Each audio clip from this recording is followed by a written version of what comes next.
आप तमाम लोगों का सबसे पहले तो बहुत बहुत शुक्रिया कि आप लोगों ने सिवान शहर के विकास को सर्वोपरि रखते हुए अपना बहुत ही महत्वपूर्ण समय हम लोगों को दिया। और कहीं ना कहीं हमको लगता है कि आज आप एक पत्रकार के नाते न बल हो करके बल्कि एक नागरिक के नाते आज यहाँ उपस्थित हैं, आप अपना फ़र्ज़ निभा रहे हैं। तो इसके लिए कांग्रेस पार्टी आप तमाम लोगों का हृदय से धन्यवाद करती है। मित्रों, सिवान का इंडोर स्टेडियम 11 वर्षों से धूल फांक रहा है। ये विडंबना है कि सिवान वो जगह है जहाँ पर कि साइना नेहवाल जूनियर लेवल पर पहला राष्ट्रीय बैडमिंटन का जो ग्रैंड प्रिक्स टूर्नामेंट था वो खेलने आई। ज्वाला गट्टा को हम लोगों ने सिवान में खेलते हुए देखा। एक उम्मीद जगी थी कि सिवान से भी ज्वाला गट्टा, साइना नेहवाल, पुलेला गोपीचंद, सैयद मोदी जैसे राष्ट्रीय और अंतर्राष्ट्रीय स्तर के खिलाड़ी यहाँ से निकलेंगे। हमारा गौरव था कि पूरे बिहार में सबसे बड़ा इंडोर स्टेडियम सिवान में होता था। 5 मई 1998 को तत्कालीन मुख्यमंत्री राबड़ी देवी जी के कर कमलों से उसका उद्घाटन हुआ और एक शानदार खेल का माहौल सिवान में बनने लगा। लेकिन बड़ा अफसोस और बड़े दुख के साथ इस 11 साल की जो कहानी है वो कहीं ना कहीं उंगलियां खड़ा करता है उन तमाम जिम्मेदार लोगों की तरफ जिन्होंने अपनी जिम्मेदारी को जिस गंभीरता से निभाना चाहिए था शायद उन्होंने नहीं निभाई। जब खिलाड़ियों ने हम लोगों को संपर्क किया, अपनी व्यथा सुनाई, अपना कष्ट सुनाया और खिलाड़ियों ने ये भी कहा कि आप जिससे भी मिलिए हमारा दुख जब सुनाइए तो केवल दुख मत सुनाइए।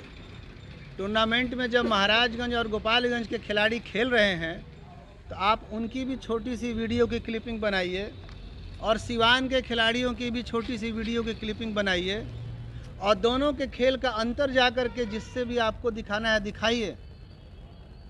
इससे आपकी बात पुख्ता हो जाएगी। आप अंदाज़ा लगा सकते हैं खिलाड़ियों के दर्द का कि वो अपनी बात के प्रमाण को सबूत देने के लिए मुझे राय दे रहे हैं कि इस तरह का क्लिपिंग बना करके ले जाइए, हाई अथॉरिटी को बताइए कि देखिए सिवान में किस तरह से बैडमिंटन खिलाड़ियों का एक तरह से कहा जाए तो उनको सज़ा दिया जा रहा है जिसके वो दोषी नहीं हैं। और वहीं बगल के महाराजगंज जैसे अनुमंडल में इंडोर काम कर रहा है, गोपालगंज में 2-2 इंडोर काम कर रहा है। तो निश्चित रूप से प्रतिभाएं सिवान में बड़ी प्रतिभाएं हैं। आशुतोष जी हमारे चर्चित खिलाड़ी रहे हैं तरवारा के, जो कि राष्ट्रीय स्तर के खिलाड़ी रहे हैं। लेकिन आशुतोष जी के बाद कोई इस प्रकार का खिलाड़ी हमारे यहाँ से नहीं निकल पाया।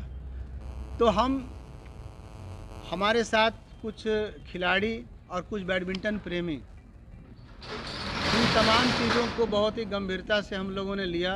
कांग्रेस पार्टी ने आवाम की जो आवाज़ होती है हमेशा से सुनती है।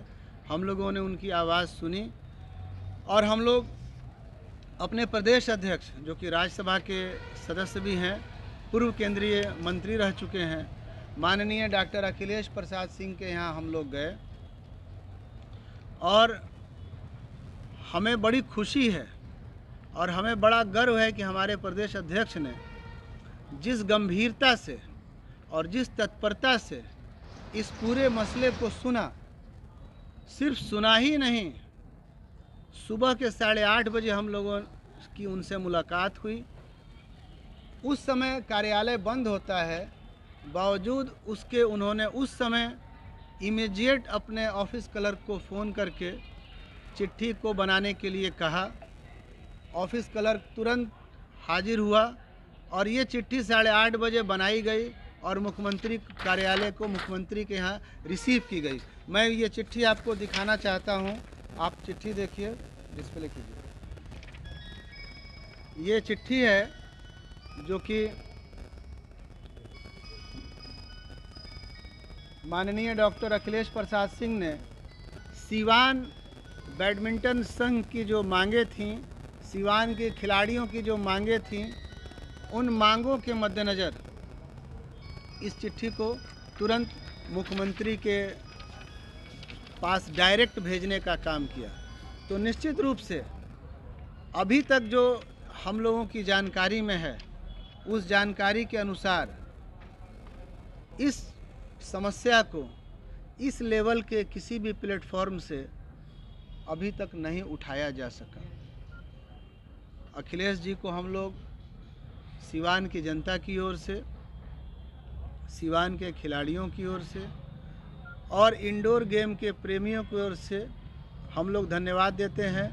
उन्होंने कहा कि ये चिट्ठी तो हम इमीडिएट भेज रहे हैं, हम खुद नीतीश जी से बात करके इस इंडोर स्टेडियम की जो स्थिति है इसका आकलन करवा करके जल्द से जल्द जीर्णोद्वार की ज़रूरत होगी तो जीर्णोद्वार होगा और पुनर्निर्माण की ज़रूरत होगी तो पुनर्निर्माण होगा। भवन का फिजिबिलिटी टेस्ट होगा कि भवन किस स्थिति में है, ताकि उसका सही तरह से आगे का जो भी तरीका है उसको कायम करने का, उस पर निर्णय लिया जा सके। और हमें आपको ये बताते हुए खुशी होगी कि अखिलेश जी इस इंडोर स्टेडियम के लिए इतना गंभीर हैं कि वो सीवान इस विषय को लेकर के आने वाले हैं।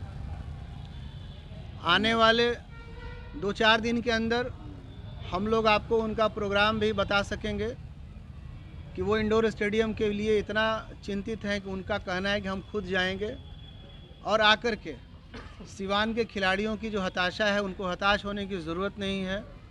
कांग्रेस पार्टी जल्द से जल्द हर उस स्तर से प्रयास करेगी जिस स्तर से इंडोर स्टेडियम को इनके खिलाड़ियों के हवाले किया जा सके। तो हम आप तमाम लोगों को इस बात को बताते हुए हम लोग बहुत आज प्रसन्न हैं, खुश हैं कि जो एक हताशा थी खिलाड़ियों के दरमियान कि किसी तरह की कोई पहल नहीं हो रही थी, तो कहीं ना कहीं कोई एक राज्यसभा का सदस्य और एक प्रमुख पार्टी का प्रदेश अध्यक्ष अगर इस मामले को लेकर के नीतीश जी को लिखा है तो उसका नतीजा भी हम लोगों को जल्द से जल्द देखने को मिलेगा। और हम लोग इसके पूर्व भी हमने जो भी मुद्दे उठाए हैं उसको लगातार हम लोगों ने फॉलो अप किया है और हम लोगों ने सफलता पाई है। तो हम लोगों ने जो भी मुद्दे पूर्व में किए हैं उसको सफलतापूर्वक मंजिल तक पहुंचाया है। तो आपके माध्यम से हम तमाम लोगों से ये कहना चाहते हैं कि इंडोर स्टेडियम का जो मामला है वो भी अपने अंतिम मुकाम तक, जब तक इसका निर्माण नहीं होगा, हम लोग हर स्तर से जल्द से जल्द इसका निर्माण कराने का या पुनर्निर्माण कराने का या जीर्णोद्वार कराने का प्रयास करेंगे। अगर कोई सवाल है तो आप पूछ सकते हैं। जैसे कि आपने बताया कि अखिलेश प्रसाद सिंह जो कि प्रदेश अध्यक्ष है कांग्रेस के, उनका मतलब ये उन्होंने शुरुआत किया। सवाल ये बनता है कि आखिर सीवान के जो जनप्रतिनिधि हैं, यहाँ सांसद हैं, विधायक हैं, एमएलसी हैं, क्योंकि इससे पहले जो भी एमएलसी से बात हुई थी उन्होंने भी कहा था कि हम उसका जीर्णोद्वार कराएंगे, तो आखिर यहाँ के जो जनप्रतिनिधि हैं वो लोग इसकी सुध क्यों नहीं ले पा रहे हैं? ये सवाल हमको लगता है उन्हीं से आपको पूछना चाहिए। सीवान के आप अगर आप लोग हैं और यहाँ जिस तरीके से अब उनके बिहाफ में मैं जवाब देने के लिए अधिकृत तो नहीं हूँ। कारण तो कुछ समझ में आया होगा ना आप लोगों को। तो निश्चित रूप से इस सवाल का उत्तर हम चाहते हैं। हम लोगों ने इस मुद्दे को लेकर के आवाज़ उठाई है, आप मीडिया के लोग हैं, हम चाहते हैं कि ये जो सवाल है आप जिस लेवल पर जितनी मजबूती से जिस से पूछ सकते हैं आपको ज़रूर पूछना चाहिए। अगर कोई उसमें आनाकानी कर रहा है, कोई सवाल से भाग रहा है, तो उसका पोल भी खोलना चाहिए। जमीन डिस्प्यूट की बात आती है, कहा जाता है कि उसमें विवाद है। देखिए कहीं ना कहीं ये विरोधाभासी बातें हैं। इसलिए विरोधाभासी बातें हैं कि जिस इंडोर स्टेडियम का निर्माण और उद्घाटन मुख्यमंत्री राबड़ी देवी ने जिसका उद्घाटन किया, तो निश्चित रूप से निर्माण सरकारी पैसे से हुआ। सरकारी पैसा कहाँ लगता है, सबको पता है। सरकारी पैसा वहाँ लगता है जहाँ पर कि जिला प्रशासन का एनओसी प्राप्त हो जाता है। सरकारी पैसा कहाँ लगता है, बहुत तकनीकी मामला नहीं है, सबको पता है कि जिला प्रशासन से जहाँ पर क्लियरेंस प्राप्त हो जाता है, एनओसी प्राप्त हो जाता है, वहीं सरकारी पैसा लगता है। तो मैं उन तमाम लोगों से पूछना चाहता हूँ जो भटकाने वाला बयान दे रहे हैं कि भाई 1998 में जब उद्घाटन हुआ तो जिला प्रशासन का एनओसी प्राप्त था, सीओ का एनओसी प्राप्त था, हर जगह से एनओसी प्राप्त था। आज वो चीज़ें रातों रात अगर बदल रही हैं तो दाल में तो काला है। तो जनप्रतिनिधियों का ये भी कहना है कि शहाबुद्दीन साहब उसको जबरदस्ती एक्वायर किए थे। सबूत उनको ला के देना चाहिए। मुँह जबानी तो राजनीति करना तो हमारे देश का परम सिद्ध अधिकार है, तो मुँह जबानी राजनीति से तो काम चलेगा नहीं। उनको तो आपके मुद्दों के साथ आप आएंगे। एक चीज़ उसके बारे में मैं डिटेल में बता दूं, मरहूम अब्दुल गफूर साहब माननीय शहर विकास मंत्री थे भारत सरकार में। हम थे उस समय जिलाध्यक्ष। हम लोग मांग किया कि सीवान के लिए आप क्या दे रहे हैं।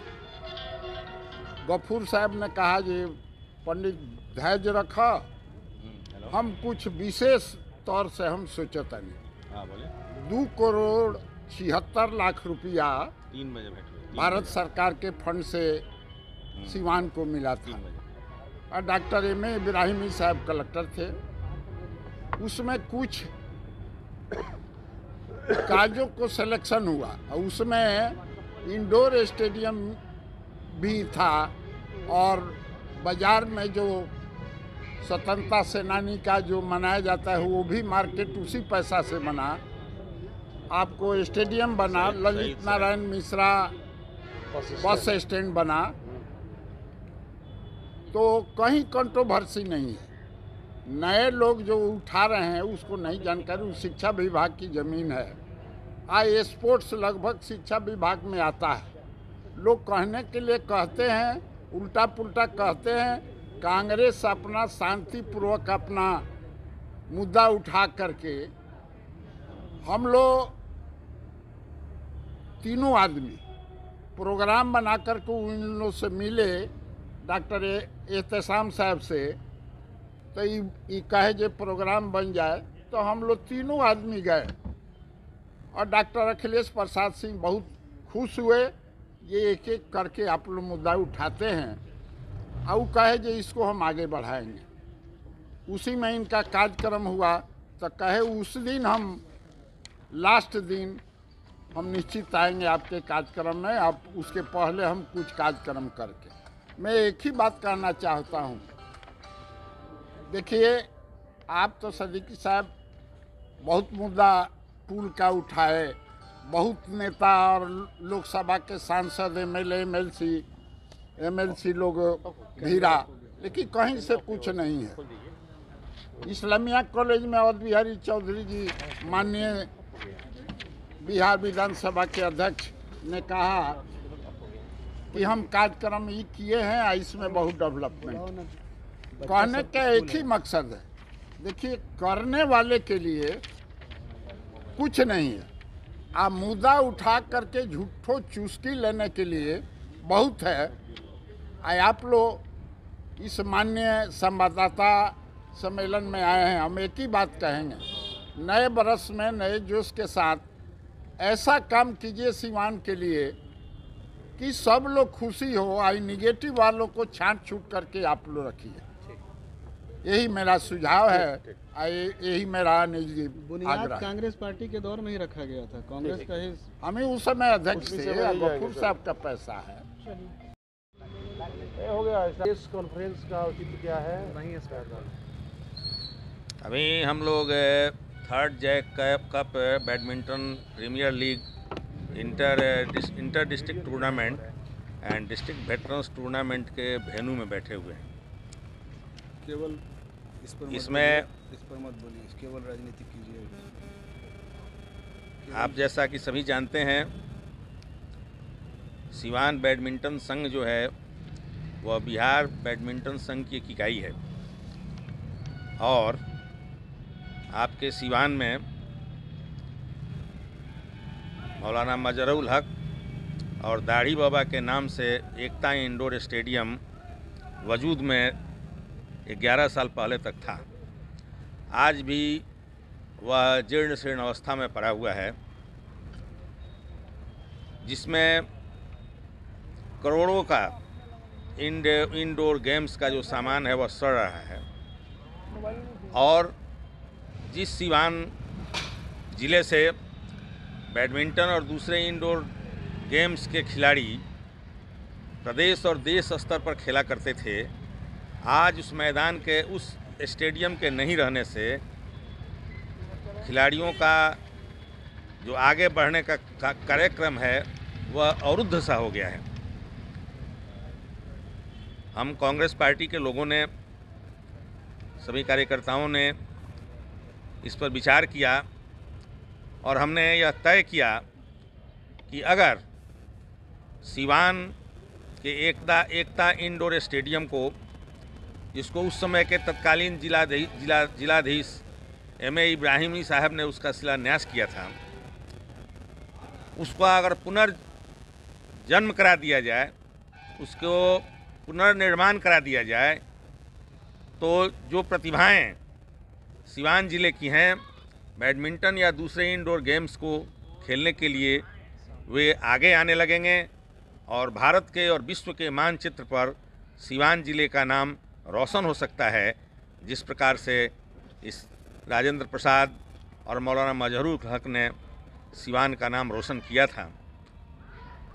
इस संदर्भ में डॉक्टर के एहतेशाम और शिवधारी दुबे जी के नेतृत्व में हम लोगों का एक प्रतिनिधिमंडल अपने प्रदेश अध्यक्ष जी से मिला।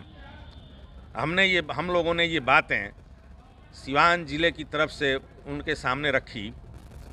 इस बात पर उन्होंने अफसोस जाहिर किया और उन्होंने तत्काल माननीय मुख्यमंत्री जी से संपर्क कर कांग्रेस पार्टी की यह मांग रखी कि इस एक मौलाना मजहरुल हक और बैद्यनाथ प्रसाद जी के नाम पर, दाढ़ी बाबा के नाम पर जो एकता इंडोर स्टेडियम चल रहा है, उसका या तो पुनर्निर्माण कराया जाए या उसकी मरम्मत कराकर सभी खेलों की जिस तरह से पहले व्यवस्था थी उसको पुनः चालू कर दिया जाए। इस संदर्भ में विशेष बातें आप लोगों को हमारे डॉक्टर के एहतेशाम साहब बताएंगे। BA, BCom, BSc, MA, MCom करें विश्व की सबसे बड़ी यूनिवर्सिटी इग्नू से। सॉल्व असाइनमेंट्स और गाइड बुक्स प्राप्त करें। संपर्क करें Mahakal computers, DAV PG college के पास, पंच मंदिरा मोड़ से दाहिने, Siwan. RS James and jewellers, जहां आपके लिए हॉलमार्क जेवर एक से बढ़कर एक डिजाइनों में उपलब्ध हैं। वहीं लेनी हो गोल्ड, डायमंड या चांदी के जेवर, तो आज ही चलें सिर्फ और सिर्फ RS जेम्स एंड ज्वेलर्स। सबसे विश्वसनीय shop, Lal palace station road, Siwan. Mobile number 9572658649 और 7979869474। एम्स नई दिल्ली व सफदरजंग नई दिल्ली के सीनियर डॉक्टर अब आपके शहर सिवान में। डॉक्टर उमेश, नवजात एवं शिशु रोग विशेषज्ञ, चिकित्सा पदाधिकारी, सदर हॉस्पिटल सिवान। डॉक्टर उमेश जो आपके बच्चों का कर रहे कुशल व बेहतरीन इलाज। सुशीला देवी हॉस्पिटल, डॉक्टर उर्मिला अखौरी के सामने, hospital road, Siwan. Mobile number 9199720654 और 7250722154।